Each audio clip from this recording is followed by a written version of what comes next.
What is going on, guys? It's Rob from Heroes Avenue, and in this video, I'm going to kind of recap my favorite moments from DC Fandome. Now, there were some really incredible moments, as in between, I should say, some really dull moments that I think should have been maybe saved for maybe a two-day event. I'm not sure if DC Fandome's actually 2 days this year, but some of that stuff could have been cut out to keep the energy high for maybe a 2 hour event. You could have had the same energy and really made an impact in a shorter amount of time versus having a 4 hour event all in one day. I do think it should be separated. Some of the things that happened in this event itself could have been placed at, again, another time. But overall, I was really happy with some of what we got from the trailers today and some of the behind the scenes, of course. So obviously the things that stand out are the three that you see on the side for me. It's Black Adam, The Flash, and the Batman, which I just did a reaction on. I do gotta say I did miss some of the event because the Wi-Fi went out where I was at, so I had to travel back home. I was at my girlfriend's parents' house and had to travel back home to shoot some of these reactions. But Darren got some of the reactions out, and we actually have some differing thoughts on what's out there. So with that being said, guys, let's get into my first highlight of this movie, which was Black Adam. I just wanted to give quick thoughts on Black Adam. We're going to also go on to Twitter, see what people are saying on our timeline on Heroes Avenue. But Black Adam, I thought, was the first... I mean, it was actually... I should say it was worth the wait. I think we've been waiting since 2014 for this movie, and I gotta say it was worth the wait. Holy crap, The Rock is right. He says it himself. He was born to play this role, and not only does he look the part, but now that we got teases of all of the Justice Society emblems, we did get that. But we got him actually kind of setting the stage and the tone of what he or his character, because you see him as you can see in the picture right there, electrocuting this dude until he's nothing but a skeleton, and then kind of just crushes the skeleton's throat, and it was just brutal, and it was just like the character. Now, one of my fears for Black Adam is that with Dwayne Johnson being such a huge movie star and him really protecting or being really selective with how he's portrayed on screen, I know he's going to be an anti-hero, but I do want to see the ruthlessness in his character. Now, he's talked about it so much, it seems like he gets it. And Jaume Colette Serra, I think I'm saying his name right.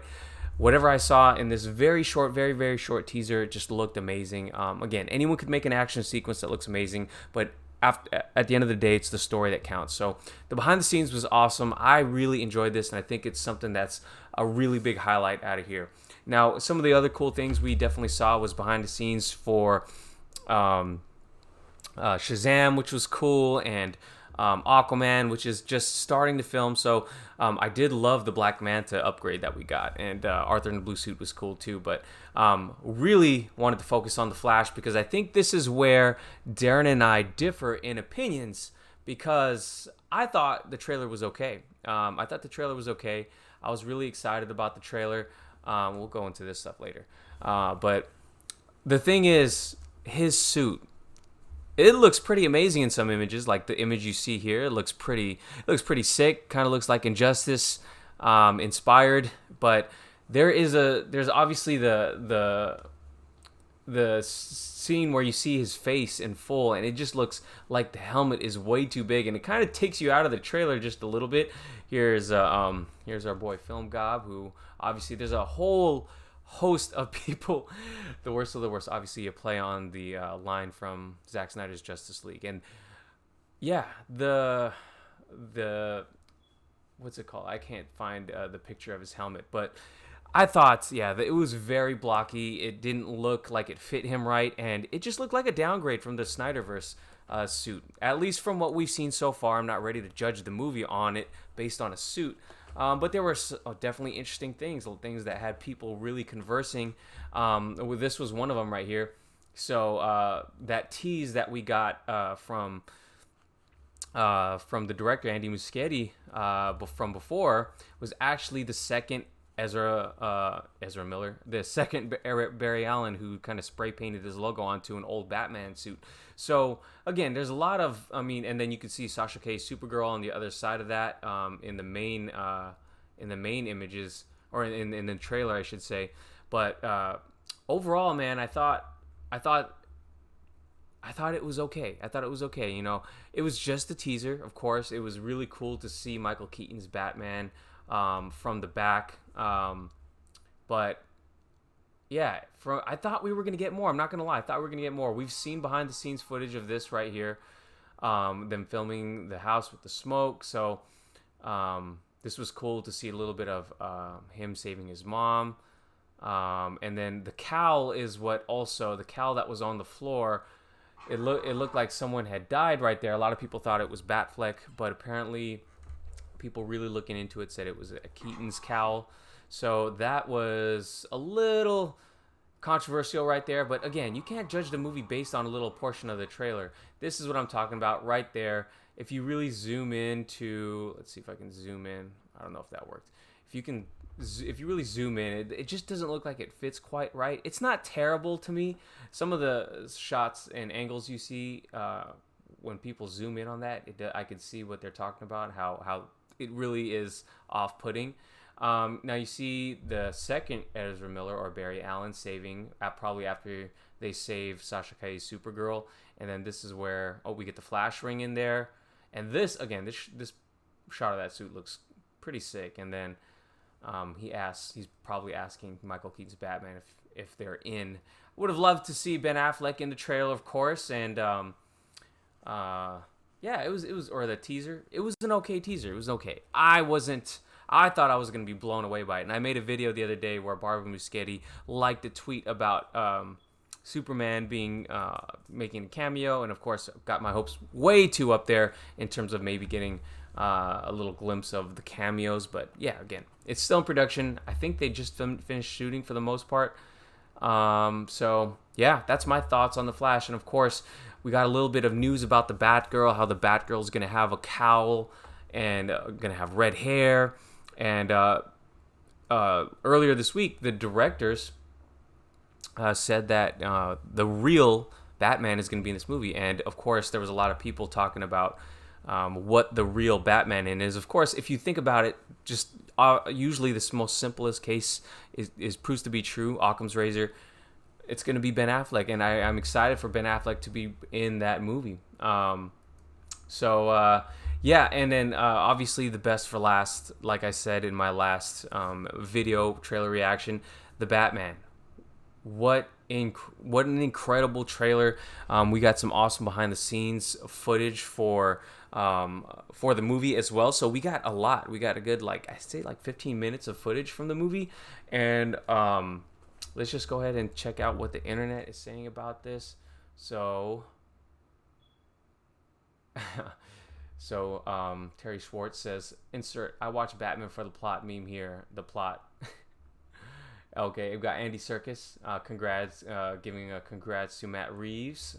And again, let's see what people had to say about this Batman show. I'm really curious. I didn't get into it in my last, my trailer reaction.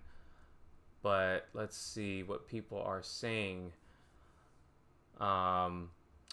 Yeah, there's some incredible cinematography. Oh, we got a 4K still of this. I'm going to need to possibly drag this onto my desktop right there. This was my favorite scene right here. Walking through some machine gun fire. Holy crap. His suit is a tank. His suit is a tank. And again, the Riddler being at the forefront in the beginning was really, it really puts a twist on what his plans are. Like you get the sense that he has obviously it's the Riddler. He has a grand scheme that's going to be implemented throughout the movie, and I really loved how Selena Kyle was at the forefront as well. Her and her many different looks. This is funny. Chris Parker, 3C Film. I just did a standing ovation in my own room by myself. That's how damn good this trailer reaction was. With the breakdown. Yes, I feel like I did the same thing. I don't even know. I didn't watch my reaction. I just filmed it and posted it. But I feel like I was getting a little way too excited by myself. Imagine when we see this movie with a crowd. And again, this is my most anticipated movie at this point. And this is what Brandon Davis says: the Batman may very well be the best Batman movie. Wow. And I think I predicted that same thing in that reaction. This scene, this scene where he's just walking through some machine gun fire, crazy. Zoe Kravitz fan page. Let's see, perfect movies that may hear. Yes, perfect shots, perfect cinematography, and an iconic way to end this trailer. Holy crap! An upside down image of there was like an upside down image of Batman. Gosh, I just can't get enough of it. I've only watched it twice at this point. I'm gonna watch it several more times at least after I post this video. But man, I think that this movie, here, let's see what Shiraz has to say, has a strong chance to become the greatest comic book film of all time. Visionary director, talented cast, perfect tone, eye-popping cinematography. The film has it all. Absolute highlight of DC fandom. Yes. All I gotta say is yes to that, and nothing more to be said, really. These characters, and I love how Matt Reeves and Zoe Kravitz and Robert Pattinson did the panel beforehand, and it, we heard a lot of ridiculous rumors leading up to this movie, how Robert Pattinson and Zoe Kravitz were having sex on the Batmobile. Matt Reeves is furious with him. But it all kind of goes out the window when you see the product that they're putting out here, and the fact that there's rumors that the part 2 is already being greenlit. It's insane. How do you top this Batman movie here? Now, I could say the only way you could match this type of energy that the fans are going to have is, and you guys probably saw this coming, if you restore the Snyderverse. Got to shoot that out there to my Snyderverse fans out there. I do think that this, what this event could have done more of is highlight the DCEU at the forefront. We did get a little bit of Blue Beetle and other things, but it didn't feel like a collective, connected universe like it could be.